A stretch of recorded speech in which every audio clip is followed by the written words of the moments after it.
All right, everybody. This is Bill Correa with Neishloss and Fleming, filling in for Melanie Casey today, talking about creating a business and marketing plan to help you grow and strengthen your business in the Medicare market. So let's go ahead and get started. In terms of our agenda today, here's what we're looking at. First step is talking about why create a business plan. How does that create value for you in terms of your practice, be it in your Medicare practice, life insurance, annuities, the full scope of what you're doing in the insurance industry. Why is it that creating that business plan has positive impact on your growth? Then we're going to talk about what are those realistic assessments that you need to make in order to have the business plan function, really at peak performance. And those elements that we'll go through are the mission statement, the objectives, and then the services provided. From there, we'll move into the goals, your timeline, as well as the evaluation of performance. And then we'll finish up with some Q&A. In terms of questions that you may have for us, you've got two ways to submit them. One would be through the chat panel. The other one would be with the Q&A tab. So both ways you'll be able to submit those questions to us electronically through WebEx. And we'll be able to make sure that everyone leaves the session today with all of their questions answered to their satisfaction, or at least the best that we possibly can do. So the most important part of getting started as an independent insurance agent, from our perspective, is creating a business plan. You can't expect to just fall into success, operating by the seat of your pants. I want to make a lot of money and be my own boss is not a business plan. That's the reason why you got into the insurance industry, but you need a plan to realize that reason. Now, if you're new to the industry, a business plan will probably be most effective when you start with, first of all, an honest assessment of who are you, what is your purpose, what do you want to achieve, and also by when. It's fine to say, well, I would like to make $100,000 a year, but when is important? Would you like to make it next year or 10 years from now? That will change the way you execute upon your business plan. Now, if you're a more experienced agent who's been in the business for a little while, it's probably important to take a moment of reflection on understanding where are you in your business right now. When you take a look on the date of April 20th, 2017, what is your state of the union? What is the position that you have achieved in terms of your practice? What has gotten you there? How is it that you have either achieved success, or what is keeping you from taking that next step in your business? If you're making $50,000 a year, what's going to help you get to $100,000 a year? If you feel like you're constantly chasing for new consumers because your retention is poor, those are the types of things that you really want to understand. What works for you, what has not worked for you, to try to understand what is it that you want for your next step forward. So to give you an analogy, you would not ever think about driving across the country without checking what is your fuel level, what is your oil, tire pressure, or, obviously in this era of electronics, putting the final destination in the GPS. Creating a business plan is a similar process. That once you've got a very strong, clear picture of what your current status is, at that point you can begin to map out where it is that you're going.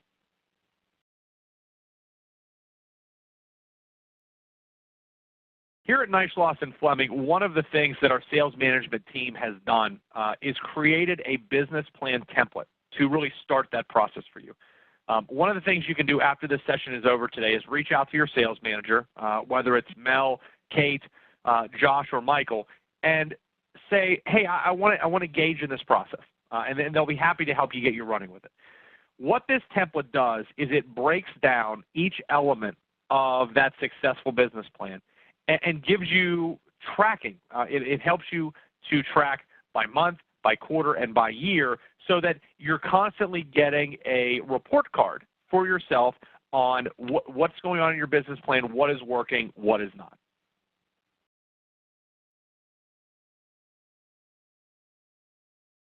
So the first thing you want to do is really give yourself an honest assessment.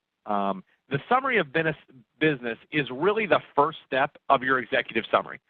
Now, when you're establishing a business, the executive summary is really the most vital part, because what it does is it identifies a couple things.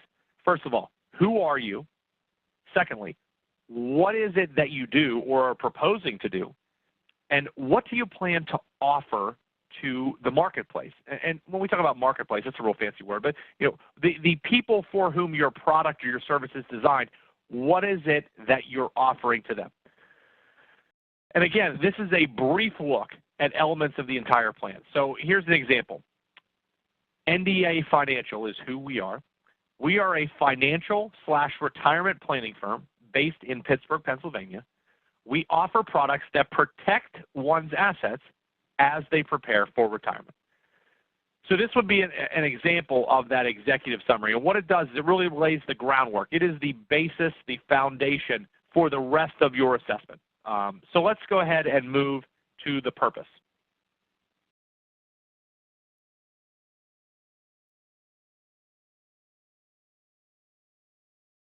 Your mission statement is what will guide you through your future decision making. And it's important to determine, what is your purpose? Why do you exist? This is really I guess, a written declaration of your organization's core purpose and your focus that generally will remain unchanged over time. The keys here are understanding why you make a mission statement. And it can kind of seem, and we've talked to agents who said, I'm going to be an insurance agent, working with, senior market products. What do I need a mission statement for? That's kind of, that's overkill. We don't really need to do that. But there's a reason why both large and small corporations use a mission statement, and it's the same reason why you as an independent business owner should do one as well. What it really does is it provides a guide for your decision-making process. So it will, in many cases, help you to determine whether or not an opportunity or an idea fits inside of what your business plan is. Some people might say that it provides a framework for your daily operations. So the key for a mission statement, and this is so critical, is you want it short and simple. So brief, to the point, as few words as possible that encapsulate what it is that you are trying to do. So there is an entire industry of insurance agents, Medicare insurance agents, even there's tens of thousands of them across the country. What you need to do when creating your own mission statement is what is going to make you different from every other Medicare salesperson that operates in your market. So Google, for example, this I think is a really great example. Google's mission statement is, Google's mission is to organize the world's information and make it universally accessible and useful. Now, another way they could have gone would have been to say, we want to create the world's best search engine. But there's a ton of companies trying to do that. Yahoo's trying to do that. Bing's trying to do that. But what they did in their mission statement was to emphasize how its approach to internet searches is different from everyone else's. So that's something that you want to try to encapsulate. So it's important for you to, number one, determine what is going to set you apart from all of the other Medicare salespeople in your area, and narrow those ideas into something that are into really two things: that it's concrete and it's actionable. So just a couple items. If you only have an insurance license in the state of Pennsylvania, for example, you're probably not going to want to have a mission statement that says you will provide the best possible Medicare solutions to the entire East Coast. Because again, you hold an insurance license in Pennsylvania. What you want to do is edit it into a clear statement that expresses a couple things: your values, your direction, and what it is that's going to make you different or stand out from all of those other agents that you're competing with. Now, you also want to consider options that you have as an agent. What type of lines of insurance are you going to want to offer? Do you want to work in the special needs market, or are you going to specifically work with turning 65 individuals? So again, a key in trying to put together your mission statement is to take your time. You know, there's no reason to say that you've got to come into the business and have your mission statement tomorrow, but it is something that we recommend people think about in order to try to give purpose to what they're doing and help guide their actions. So in terms of objectives, you know, the question is, what do you want to achieve? What is it that you want to do? You know, a lot of times what is important, I think, oh, sorry, I rolled too far there. It's very important to understand what your objectives are so that you can determine your path. So, you know, there's a number of ways to do that. You know, one would be a monetary goal. Is it that you have a certain amount of dollars that you're looking to make? Is it that you have some altruistic goal? Is it that I want to provide assistance and guidance to as many Medicare consumers as I can possibly help over the course of my career?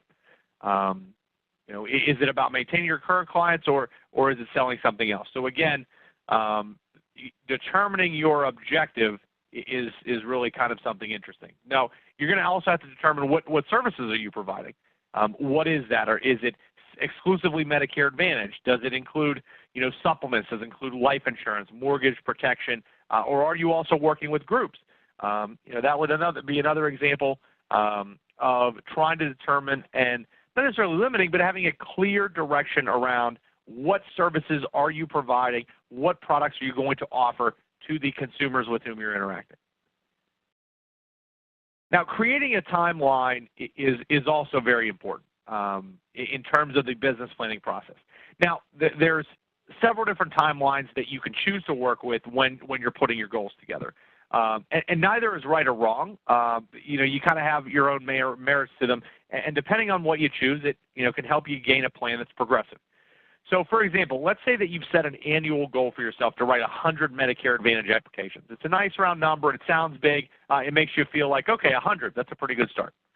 Well, you can break down your productivity down by quarter. That's one way to do it. So you may want to say that for quarters 1, 2, and 3, you're looking to write 20 new applications every quarter. Now, the annual election period falls in fourth quarter, and you know, if you're working with the same lead generation streams, you know, and then you do some additional AEP marketing, you're getting some referrals from those 60 consumers you have already. You know, you can probably say, all right, fourth quarter, I'm going to write 40 enrollments, and that might be one way to create a goal for yourself.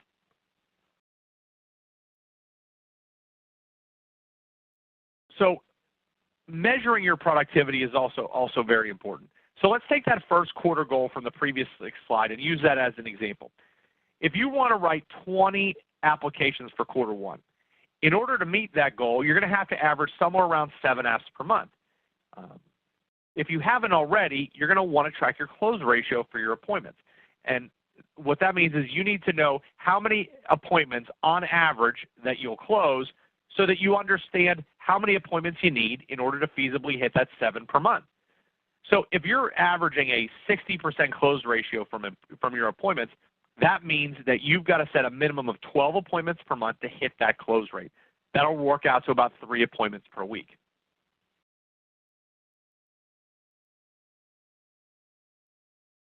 Now, evaluation is always a critical portion of business planning. It's not enough to set a plan.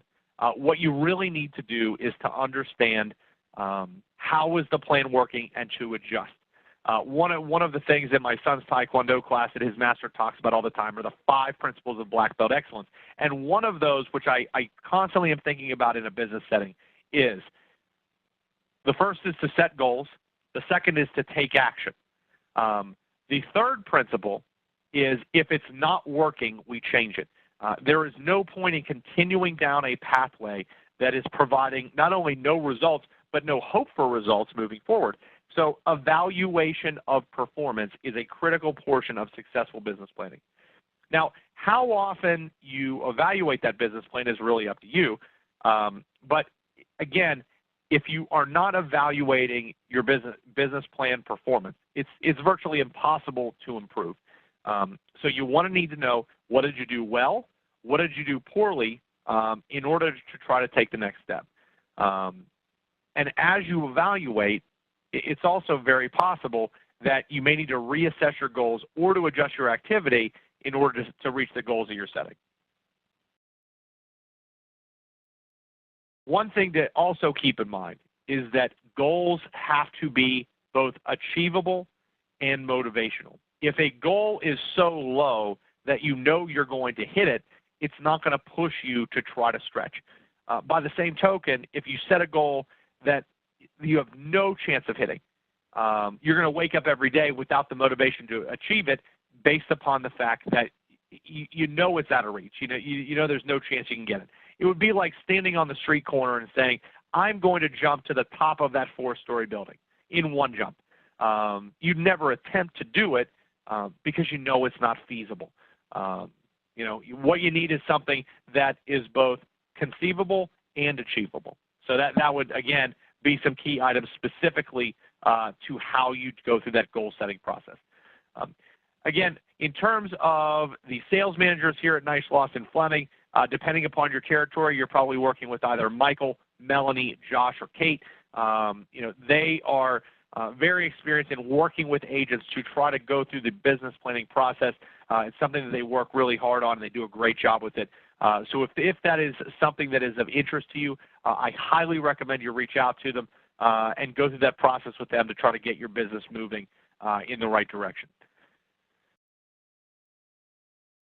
So at this point in time, I think we probably want to take some questions. Let's see here. If you want to submit a question for us, I would suggest that you can either use the Q&A tab, through the WebEx system, or to use the chat panel that is also available to you. Again, both of those functionalities available through WebEx to submit those. So the first question I'm seeing here is for Jim. Jim asks, where do I find the mission statement template, please? Jim, I would tell you that you got a couple routes you could go here. There are countless different templates for building a mission statement available on the internet. You could Google search them. Additionally, I believe that our sales managers can probably get one and provide it to you. So based upon the area of the country where you're in, I would suggest reaching out to whoever your sales manager is here at Nice Lawson Fleming, and they can probably help you find that.